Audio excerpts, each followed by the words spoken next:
नमस्कार। आप सुन रहे हैं द बॉलीवुड रेडियो और मैं हूं आपके साथ आकाश।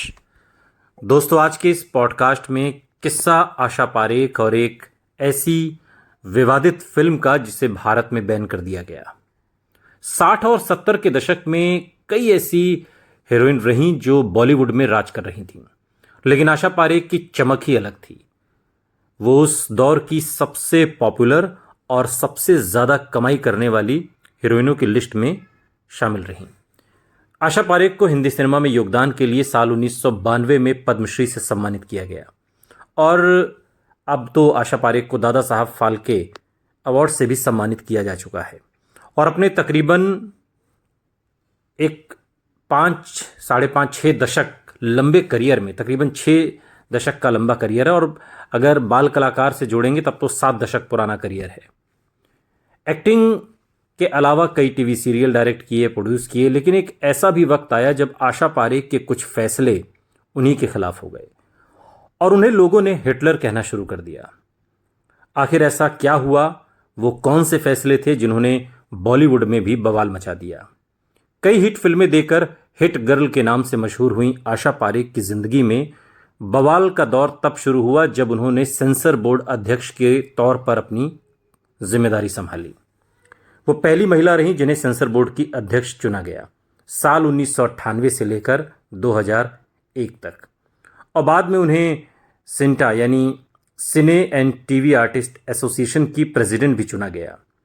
सेंसर बोर्ड की अध्यक्ष रहने के दौरान आशा पारेख ने कुछ ऐसे फैसले किए जिनके कारण उन्हें आलोचनाओं का शिकार होना पड़ा।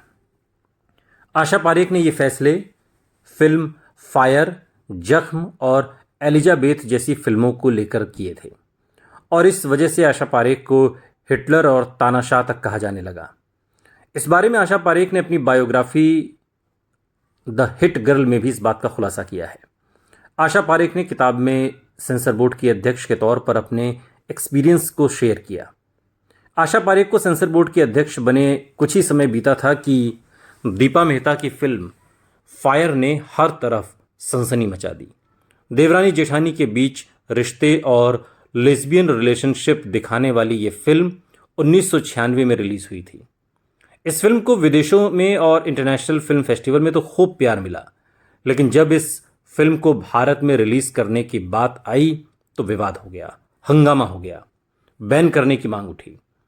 और इस बारे में आशा पारेख ने अपनी किताब में बताया है कि मैं सेंसरशिप कमेटी के साथ इस बात से सहमत थी कि फिल्म में 2 महिलाओं के बीच के प्यार को बड़ी ही शालीनता और खूबसूरती के साथ दिखाया गया है।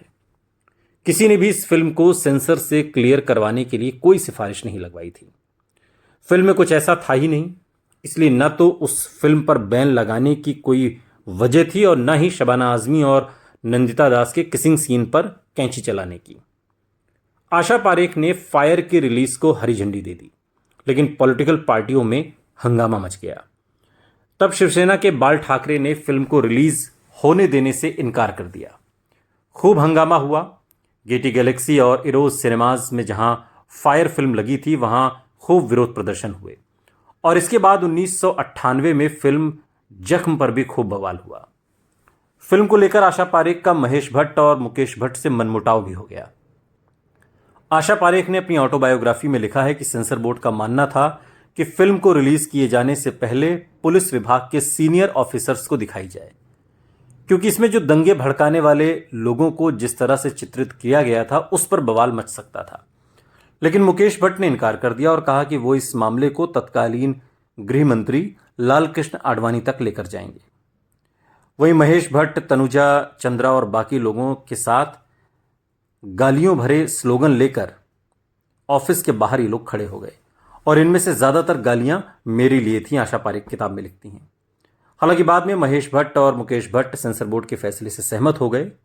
जख्म में रिलीज से पहले कुछ सीन ब्लर किए गए तो कुछ में कट लगाए गए। आशा पारेख बताती हैं कि उन्हें महेश भट्ट ने जो उन्हें लेकर गाली गलौच वाले नारे लगाए थे उससे वो बुरी तरह प्रभावित हुई थी। आशा पारेख के मुताबिक वो बहुत डिस्टर्ब हो गई थी।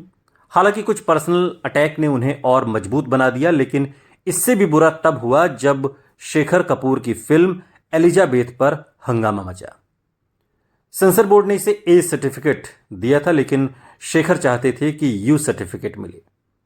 और इस बारे में आशा पारेख ने द हिट गर्ल में लिखा कि गुस्साए शेखर कपूर ने मीडिया का सपोर्ट लिया और सेंसर बोर्ड के खिलाफ ही मोर्चा खोल दिया। मेरे खिलाफ आर्टिकल्स लिखे गए जिनमें मुझे तानाशाह और हिटलर बताया गया। आशा पारेख को सेंसर बोर्ड की अध्यक्ष बनने के बाद भले ही खूब आलोचना झेलनी पड़ी और गालियां सुननी पड़ी, लेकिन आशा पारेख सेंसरशिप को लेकर आज भी जो ज़रूरी मानती हैं वो उन्होंने किया। आशा पारेख ने अपने करियर की शुरुआत एक चाइल्ड आर्टिस्ट के तौर पर की थी और इसके बाद उन्होंने फिल्म दिल देखिए देखो से हीरोइन के तौर पर डेब्यू किया। फिल्म ब्लॉकबस्टर रही और शम्मी कपूर के साथ भी आशा पारेख की केमिस्ट्री खूब पसंद की गई और इस फिल्म को नासिर हुसैन ने डायरेक्ट किया था और बाद में आशा पारेख ने नासिर हुसैन के साथ तीसरी मंजिल, जब प्यार किसी से होता है, कारवां, फिर वही दिल लाया हूं जैसी तमाम फिल्में की। आशा पारेख 1999 में फिल्मों से दूर हो गई और अब वो एक डांस एकेडमी चलाती हैं। अपने दौर में आशा पारेख ने धर्मेंद्र से लेकर जितेंद्र, सुनील दत्त, जॉय मुखर्जी, राजेश खन्ना, शम्मी कपूर के अलावा कई लीडिंग एक्टर्स और मशहूर डायरेक्टर्स के साथ काम किया और आजकल तमाम टीवी रियलिटी शोज़ में आशा जी नज़र आती हैं। इसके अलावा वहीदा रहमान और हेलन संग उनकी दोस्ती के भी खूब किस्से हैं। तीनों साथ में विदेश यात्रा पर घूमने भी जाते हैं और उम्र के इस पड़ाव पर भी बिना शादी किए अकेलेपन ज़िंदगी को जिंदा दिली के साथ जीते हुए भी आशा पारेख बहुत खुश हैं और एक मिसाल है उन लोगों के लिए जो शादी को ही सब कुछ मानते हैं। सुनते रहिए द बॉलीवुड रेडियो, सुनता है सारा इंडिया।